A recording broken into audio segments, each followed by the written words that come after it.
Scientist and author Stephen Jay Gould died today. He was 60 years old and had been battling cancer for years. Gould's work had enormous impact, not just in his own scientific disciplines of evolutionary biology and paleontology, but on the public and public understanding of science. NPR's Joe Palca has more.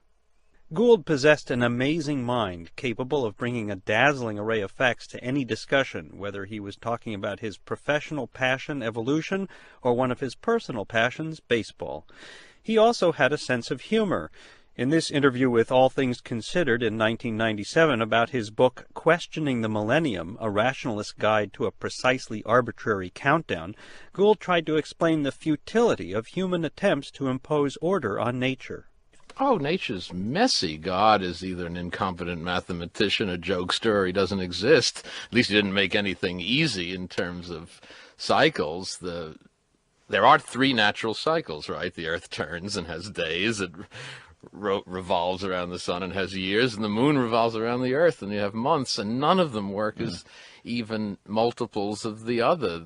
The days in a year are 365.24 something or other. Not even 365 in an even quarter, in which case you could have a leap year every 4 years and it would never go out of sync. No, it's a mess out there. Gould made his own attempts to apply some order to the mess. In 1972, he and a colleague, Niles Eldredge, proposed a modification of Darwin's theory of evolution known as punctuated equilibrium. Most scientists had assumed that evolution by natural selection would proceed gradually but steadily. Gould and Eldredge suggested that things might move in a more herky-jerky fashion, with new species springing up at sudden intervals.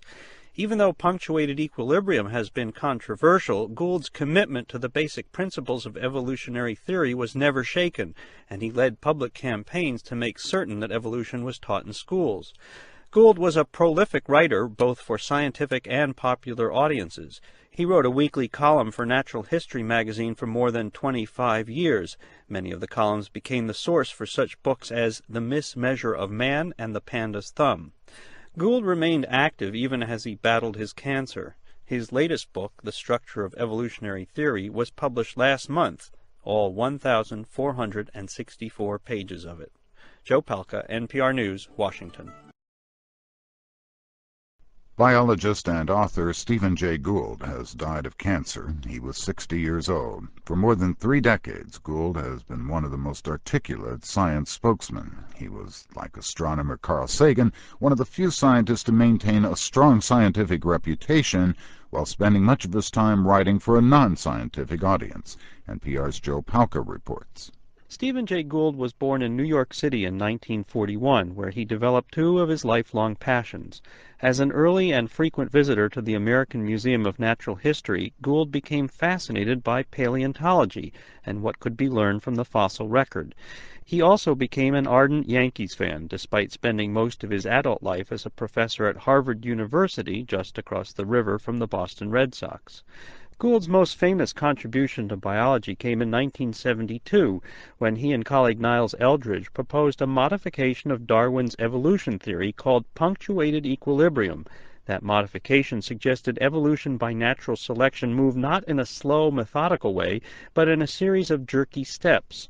Gould's Harvard colleague Richard Lewontin says punctuated equilibrium wasn't really Gould's most important contribution to biology. The main point that he made over and over and over again was that evolution is a multiform process. Different things are happening. Sometimes natural selection is very important. Sometimes natural selection is not the important point. That was his most important conceptual pressure that he put on evolutionists. Lewontin says while Gould was a respected biologist, he will be remembered for another of his talents. Steve's greatest contribution to life was his ability to write about biology, science in general, but biology, in a way that was, first of all, accessible to the non-scientific reader, but secondly, not condescending, not oversimplified, not a cartoon of what goes on. In 1974, Gould began writing a monthly column for Natural History magazine, a publication of the museum he had been a regular visitor to in his youth. Many of those columns turned into popular books, such as The Panda's Thumb and The Flamingo's Smile. As those titles suggest, Gould had a puckish sense of humor. In this 1997 NPR interview about his book Questioning the Millennium, A Rationalist Guide to a Precisely Arbitrary Countdown, Gould poked fun at people's obsession with the coming millennium. There's absolutely nothing in any natural cycle that comes to us in thousands. 1,000 just falls out of our choice of decimal mathematics, which I presume we selected because we have 10 fingers, and that in itself was an evolutionary accident. A millennia, just an arbitrary invention of our need to find order within an unruly cosmos. Gould's prolific writing and his willingness to tackle any number of scientific issues made it seem at times like he knew everything about everything. But Richard Lewontin says really, outside of science, Gould only knew a lot about 3 subjects: baseball, church architecture, and choral music. What Steve was a master of doing was taking those 3 things that he knew a lot about and using them over and over and over again in very constructive ways to illustrate his points in his popular works. And he did so in a remarkably thoughtful way. University of California biologist Francisco Ayala has been friends with Gould since their days in graduate school in New York. He was an extraordinary man. I mean, he was so productive and so dedicated and so amazing, and one can only be impressed. Impressed indeed. Just before he died, Gould saw the publication of The Structure of Evolutionary Theory, a 1,400-page opus he had been working on for 20 years. Joe Palca, NPR News, Washington. The popular science writer and evolutionary biologist Stephen Jay Gould died of cancer yesterday at the age of 60. We're going to listen back to a 1989 interview with him. As an evolutionary biologist, Stephen Jay Gould was a formidable opponent of the creationists, but he also challenged the work of traditional Darwinians, which made him controversial within his field. Darwin, he said, had been misunderstood, misquoted, and misapplied. Gould reinterpreted Darwin and wrote about evolutionary theory in his Natural History magazine column and a series of popular books. He became so well known he was depicted in an episode of The Simpsons. Gould's work was honored with the National Book Critics Circle Award, the National Book Award, and a MacArthur Fellowship. He was a professor at Harvard and a visiting professor at NYU. Gould studied evolutionary biology because it gets to the big questions like where did we come from and what does it all mean, but he was careful not to project an egocentric human perspective onto natural history. Because we're so driven by our need for psychological comfort, solace, etc., to see the history of life in human terms, that we inappropriately tried to take this vast pageant of 3.5 billion years of life's history and tell the story of its changes as though it's all meant to validate the eventual appearance of human intelligence on the planet. In fact, human beings in the form of our current species have been around for less than 1 million years, and the whole lineage is only 6 million years old, so we're a tiny little twig, an afterthought. Nature was not made for us. One of the theories that you've been challenging for many years now is the what you call the March of Progress. And we've all seen the picture of the sequence of, the evolutionary sequence of caveman to modern man, where there's like 8 or so different sketches, and in each sketch, man becomes a little more erect, loses some of the chest hair, and has a more developed head. And unconsciously in the racist tradition, the skin becomes lighter. Right. No, exactly. And you said that that it really isn't that way at all, that evolution isn't this orderly progression. Certainly not. It's a luxuriantly branching bush whose bifurcations have no particular predictability, and if you could plant the seed and let the tree grow again, it would produce another branching bush, but one of entirely different form and properties, which undoubtedly would not include the eventual evolution of consciousness in human form. It's not a direct prediction of Darwin's theory of natural selection that there should be this kind of predictably progressive order. I think we've read that into the story of evolution from our cultural hopes, nor do most educated people believe the ladder of progress in its naively simple form of a single sequence. But though they don't think they accept that, there are so many of its implications that are current that in a way it still strongly impacts the way we see evolution. How do you think that image, the ladder of progress image, affects the way we see evolution now, and affects the way we see other issues today? Oh, mainly in terms of how we continually see the eventual appearance of human life as something predictably necessary. Again, we're a tiny little twig of the primate branch of the mammalian tree, of the vertebrate lineage, and even vertebrates are here by contingent good fortune. And so all of the later lineages surely are. That's the main way. But there are many other actually curious biases. For example, take your classical story of the evolution of the horse. Everybody's seen that one. Little Eohippus marches into the future and becomes the modern racehorse. But the only reason why we choose examples like that is that we're trying to linearize the true bush of evolution into the ladder of progress. You see, horses have been a very unsuccessful lineage in evolutionary terms. There's only one species left of what was once a luxurious bush, and yet we are driven by the bias of the ladder of progress to seek these truly unsuccessful lineages in the true sense of diversity and tell our evolutionary story that way, because there's only one left. We can see it as the crown of a process leading in that direction rather as the single surviving twig.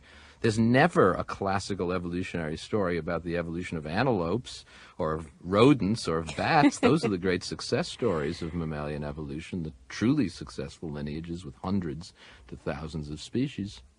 So instead of seeing evolution as the slow process of perfecting a species, you say that there's sudden change, sudden, improbable, unpredictable change that accounts for new species and for changes within species.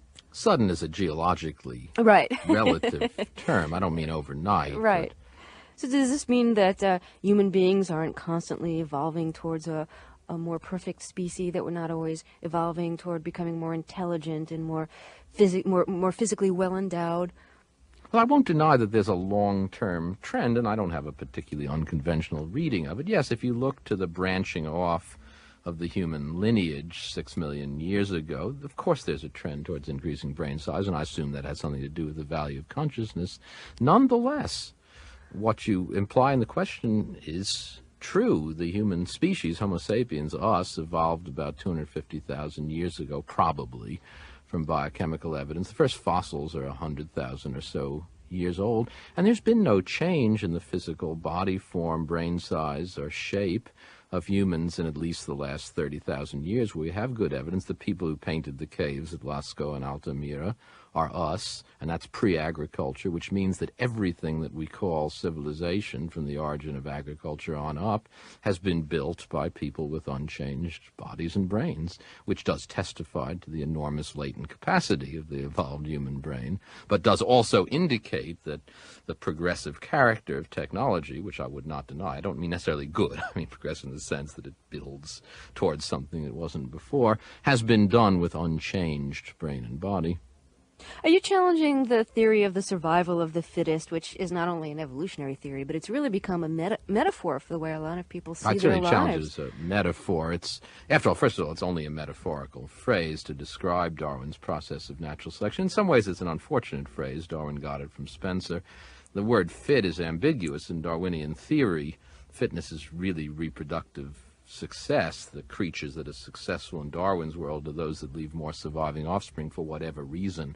It doesn't have to be prowess in battle or competition in the overt sense of warfare, and that's why so many of the metaphorical uses in cultural change are so wrong-headed. You can't use natural selection as a metaphor to validate war, imperialism, racism, poverty, whatever had been done in the past, not so much now, because those are based on the false notion that those who hold the power of the gun are superior in Darwin's sense, and that's not what Darwin meant. Again, the theory of natural selection is about leaving surviving offspring, and that's all. Mm-hmm. You know, it's very funny you mentioned in your new book that although you've challenged the whole idea of the ladder of progress in human evolution, 4 editions of your books have used that ladder of progress as the cover illustration. So how did you handle that? Yeah, go ahead. It's such a common metaphor. These are all foreign translations. I have no control whatever over the artwork on foreign translations of my books. I know what happens. The French editor goes to the artist and says, hey, we got a book on evolution. Draw me something. Artist doesn't read the book. What does evolution mean? It means the ladder of progress. So on the cover appears the 4-footed ape leading up to the man, because there's gender bias there too, the man in the business suit. And I have what can I do about it? If you read the content of the book, it's dedicated to debunking that metaphor, but one smiles. You can either smile or cry, and there's so many things in life that have those reactions, and if you can laugh, it's better. Stephen Jay Gould recorded in 1989. He died of cancer yesterday at the age of 60. Tonight, New York University is holding a memorial service for biologist Stephen Jay Gould, who taught there and at Harvard. Gould died last week at the age of 60. He's being remembered for his controversial evolutionary theories, his popular essays on science, and his passion for baseball. But over the last 3 years of his life, he developed another, less well-known passion, the work and ideas of modern artist Marcel Duchamp. From New York, NPR's Rick Carr reports. Stephen Jay Gould liked to remind people that winning acceptance for revolutionary theories in science is hard work. In a 1996 online interview, he said arriving at the theories themselves wasn't nearly as difficult as convincing people those theories had merit. Freud once said, I think very wisely, that all great scientific revolutions, the really big ones, had two quite separate parts. First, the physical reconstruction of the universe, and secondly, getting human beings to accept the implications of that for the dethroning of human arrogance. Starting in 1999, Gould and his wife, artist Rhonda Roland Shearer, launched a similar revolution in the history of modern art. In the huge front room of their Soho loft apartment, the couple established Art Science Research Laboratory. Graduate students and art historians use computers and scientific method to try to prove that Marcel Duchamp's art is more profound, even more scientific than anyone had previously thought. Shearer says artists have always been influenced by advances in mathematics and science. For example, in the Renaissance, you had perspective leading the way for a major change in art. And then at the birth of modernism, the modernists themselves were thinking about the new geometries of their time, curved space or the fourth dimension, whether it's Picasso or Braque or Duchamp. This was widely discussed in popular culture as well as in their artistic circles and as well as in the cafes. Shearer says there are a few scientific ideas at play in Duchamp's art. First, he may have been riffing on the work of the early quantum physicists. For example, Werner Heisenberg, who discovered that the act of observing an event actually changes the event. Second, she says, Duchamp is playing with time. He left clues to his pranks in plain sight, almost as though he wanted some future researcher to discover them and reawaken interest in his work. Shearer says her late husband found this immensely intriguing. This is like catnip. I always had said to him, you're really going to love Duchamp when you get a look at what he's doing. And so it was really an adventure, a shared adventure, in that there would be specific projects. We would have a particular artwork and he would stare at them and I would stare at them. Often it was like competitions. We would be trying to decode the puzzle. The couple launched an online journal of Duchamp's studies. They wrote papers for scientific magazines on the artist's work. Gould developed a taxonomy of the French artist's numerous puns, and the couple organized a Harvard seminar connecting Duchamp and the French mathematician Henri Poincaré. Shearer says her late husband loved the work at Art Science Research Laboratory, in part because it wasn't too different from what he did professionally. He pored over fossils and snail shells looking for clues that would illuminate the way evolution worked. At the lab, they pored over prints, photos, and sculptures looking for clues that would illuminate the way Duchamp worked. You have to organize your set of facts, and you realize there's always spaces in between the facts. You can never have a complete set. And it's a question of using induction and deduction and empirics. Stephen Jay Gould's friends and colleagues say he may have found another aspect of the work on Duchamp attractive. It was controversial. It appealed to his contrarian streak. For example, Shearer says, consider what may be Duchamp's best-known works. He called them tout fait, or ready-made. A ready-made object is just a simple, humble, store-bought object that's not transformed in any way, and it's placed in a museum and you can declare it art. That's exactly what Duchamp did in 1917 when he produced one of the seminal works of early modern art and an icon of the movement known as Dada, a simple urinal signed R. Mutt and titled Fountain. As Shearer sits in the lab near a collection of a dozen or so antique urinals, she says nothing that she or Gould or any art historian has found matches Duchamp's. That's true of all of the ready-mades, a bottle rack, a hat stand, a comb, a snow shovel. The artist claimed to have lost most of the originals and offered photographs as documentation. But based on exhaustive research and computer models developed from the photos, Shearer says the pieces were actually intricate illusions, photo montages of improbable objects that couldn't possibly work. The bottle rack wouldn't hold bottles, the snow shovel would break, the hat stand couldn't hold hats. Art historians had known for a while that as much as they looked through the historical record, combing, antique collections, catalogs, and so forth, no one identical object was ever found that matched what Duchamp presented as ready-made. Now, that's a fundamental contradiction. Stephen Jay Gould couldn't resist the challenge of, in essence, beating the art historians at their own game. Thomas Gerst is an art historian and research manager at Gould and Shearer's Art Science Research Laboratory. We took pleasure in, coming up with, together with his wife, with these theories regarding Duchamp's work that go against anything that art historians wrote so far on Duchamp. He must have taken pleasure in that, of course. Rhonda Rowland Shearer says her late husband had another motive. There's this deep cultural belief that if you're a scientist, you have certain characteristics that are rational, and you have artists that are considered more emotional. It's a deep dichotomy. And this is something that anybody who read my late husband's books knows that this was a favorite subject for him. Shearer says Stephen Jay Gould wanted to tear down that dichotomy, to show the aesthetic side of science and the rational side of art, and to tear down the institutional walls that separate academics from the lay public. As workers packed the late scientist's belongings into boxes, his widow said work at the lab goes on. Its current project is a bit of a departure, an open online university that will make the work of scholars who share Stephen Jay Gould's passion for teaching available to anyone, anywhere in the world who wants to learn. Rick Carr, NPR News, New York. This is All Things Considered. I'm Linda Wertheimer. And I'm Robert Siegel. In the year 1650, Archbishop James Ussher figured that the world's 6,000-year lifespan would come to an end on October 23, 1996. Stephen Jay Gould reports this fact in his book, Questioning the Millennium, a rationalist's guide to a precisely arbitrary countdown.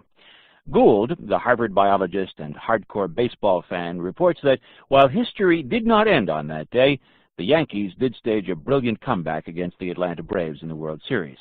Furthermore, Gould concedes that when the Archbishop counted 6,000 years from what he believed was the date of creation, he forgot that the BC-AD system has no 0 year, so his date for the world's 6,000th birthday was 1 year early. If the rest of Archbishop Ussher's calculation was right, next month promises to be extremely eventful. This is not a possibility that Stephen Jay Gould takes very seriously, but he is intrigued by many aspects of the millennium. For example, the importance people invested in the number 1,000, a number which doesn't describe many natural phenomena. There's absolutely nothing in any natural cycle that comes to us in thousands. That is nothing about the solar rotations and revolutions of our Earth or the movement of the moon. They all come out as very uneven numbers, which is why our calendars are so difficult to construct and reconcile. 1,000 just falls out of our choice of decimal mathematics, which I presume we selected because we have 10 fingers, and that in itself was an evolutionary accident. A millennia, just an arbitrary invention of our need to find order within an unruly cosmos. Yes, and you say that for all of the such things as perfect hexagons in honeycombs, that really nature is not so regular. It isn't this matter of not being base 10. It isn't so mathematically perfect. Oh, nature's messy. God is either an incompetent mathematician, a jokester, or he doesn't exist. At least he didn't make anything easy in terms of cycles. There are 3 natural cycles, right? The Earth turns and has days. It revolves around the sun and has years, and the moon revolves around the Earth, and you have months, and none of them work as even multiples of the other. The days in a year are 365.24 something or other. Not even 365 in an even quarter, in which case you could have a leap year every 4 years and it would never go out of sync. No, it's a mess out there. Now, the very notion of there being importance attached to the passage of 1,000 years obviously begins in the Bible, and it has to do with the prophecies surrounding Jesus. and it is quite different from what the prophecy. It has evolved into something quite different from that prophecy, as you write. Curious phenomenon. Many people don't even realize this, but the original millennium has nothing to do with the passage of 1,000 years in human historical time. That is the way we use the word today, which of course literally means 1,000 years, merely honest. The original millennium is the prophecy in chapter 20 of the Revelation of John, the last book of the New Testament, and it talks about a future 1,000-year reign of Jesus. It's a future period of bliss that precedes the last judgment. The reason for the transfer to secular periods of 1,000 years comes out of apocalyptical thinking. That is, Jesus says in each of the synoptic gospels that the apocalypse will come, the millennium will be initiated very soon. That is, he says, within the lifetime of people who were listening to him give the Sermon on the Mount. Of course, it didn't happen. In fact, the only commonality in the history of apocalypticism is that every predicted end of the world never materializes. They all fail. Every prediction fails. Well, when a prediction fails, what do? You either leave the faith or else you figure out why you were wrong, and you have to figure out what the right day is. There are many biblical passages indicating symbolically that 1,000 years of human life is the same as one day with God. It's in Psalm 90. It's very explicitly set out in the second epistle of Peter in an apocalyptic passage where he says, "Beloved, be not ignorant of this one thing, that one day with the Lord is as 1,000 years, and 1,000 years is a day." So people reasoned, if that's so, since God created in 6 days and then rested for a seventh, and each of his days is 1,000 years, then the earth would endure for 6,000 years, and the 1,000-year millennium is equivalent to his day of rest, the seventh day. So if you could only figure out when the world was formed, then you know when it's going to end, because it's going to end 6,000 years after it began. Consequently, you count earthly time in 1,000-year periods, because each of those are God's days, and when 6 of them are over, you're over. The millennium that is about to end or begin, this turning of the next turn of the century that's coming up, it seems to have absolutely no spiritual or great apocalyptic importance to anyone. But except the Heaven's Gate cultists, yes, and a few others. But yes, this will be a very secular millennium. People are more interested in parties than at putative ends of the world. And there's an attraction that you liken to an experience that, as you note in the book, I think all of us have had, which is it's watching the odometer advance in the car. That is this century's best expression of the fascination with even turnings. But in fact, every century since recorded history and journalism has featured a debate as to whether the century turns, and in our case the millennium, in the 00 year or the 01 year. That's why there's this big argument about whether the millennium really comes in January 2000 or January 2001. Now that whole silly but somehow quite wonderful debate, which is irresolvable because both sides are right, it just depends on which arbitrary system you want to support. But the problem arose very simply when the BC-AD system was set up in the 6th century by a monk named Dionysius Exiguus, Dennis the Short. There was no 0 in Western numerology, and so he started the AD with year 1 rather than year 0, and that means that if you want every century to have 100 years, you have to put year 100 into the first century, and then that problem never goes away. You have to put year 1800 with all the 1700 years to form the 18th century. 1900 goes with all the 1800 years to form the last century, and 2000 goes into the 20th century to complete it. Then the millennium starts on January 2001. Well, that's clear as a mathematical argument, but look, calendars are arbitrary human inventions. If we wish to declare the millennial beginning in 2000 because that looks more interesting to us, whether the reason be nothing more trivial than our fascination with the turnings of odometers, which is this country's and century's primary expression of it, then so be it. And so therefore this problem that comes up every century is actually going to be solved by fiat, by giving the 20th century 99 years because it began in 1901, but it's damn well ending on January 2000 by popular proclamation. Stephen Jay Gould, thank you very much for talking with us about the end of the world and other things. And thanks for coming in. Thank you. Stephen Jay Gould's new book is called Questioning the Millennium.